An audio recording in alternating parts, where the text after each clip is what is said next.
Most important question, the radius of two concentric metal spheres are A and B, where B greater than A. The outer sphere is charged with Q. If the inner sphere is connected to the earth, what will be the charge? তাহলে আমাদের inner স্পিয়ারের charge কত হবে সেটা বার করতে বলেছে, এবং সেটি বলেছে সেটা যদি আর্থের সাথে কানেক্টেড। ঠিক আছে, তাহলে আমি আগে ডায়াগ্রামটা এঁকে নেব কিরকম হবে। এটা হচ্ছে এবং এটা তাহলে ইনার স্পিয়ার বলেছে, ইনার মেটালিক স্পিয়ার, দুটো মেটালিক স্পিয়ার।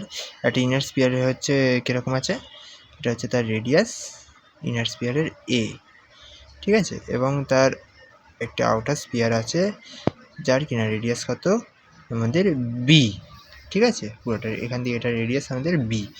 এবার বলছে আমাদের আউটার স্পিয়ারের যে চার্জ আছে, the outer sphere is charge with Q, মানে আউটার স্পিয়ারটা চার্জ আছে আমাদের কিউ দিয়ে।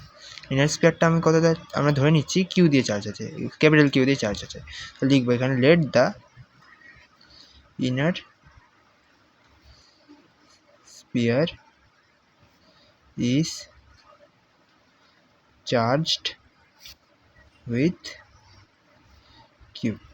এবার বলছে if the inner sphere is connected to the earth, তাহলে মানে আমাদের ইনার স্পিয়ারটা আর্থের সাথে কানেক্টেড আছে। এবার তাহলে আমি দুটোর আলাদা আলাদা করে যদি পোটেনশিয়াল বার করি, the potential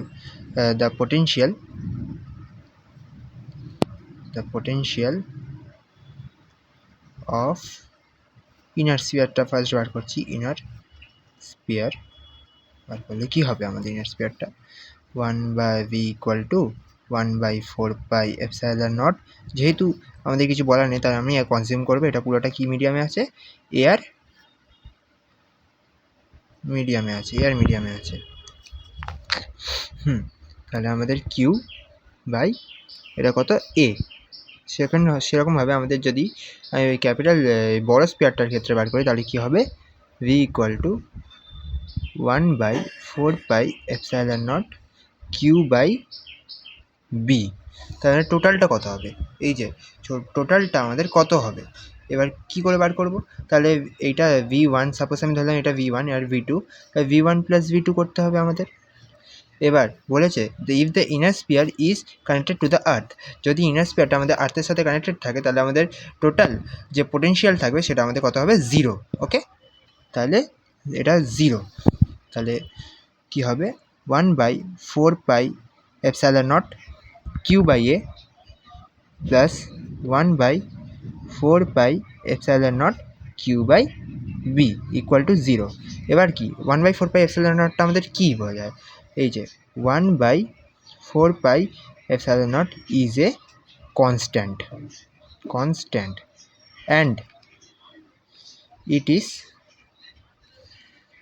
not equal to 0, মানে এটা it is not equal to 0। তাহলে আমি q/a প্লাস q/b = 0 বার করতে বলেছি। এখানে আমাদের কোশ্চেনটাই বলেছে what will be the it's charge, মানে হোয়াট উইল বি দ্য মানে এই ভিতরে ইনার স্পিয়ারটার চার্জটা কত হবে, ঠিক আছে। তাহলে আমি কি করব, q/a = -q/b এবং q = -a × q/b, এটা হয়ে যাবে আমাদের ইনার স্পিয়ারটার পুরো চার্জ। অ্যান্সার।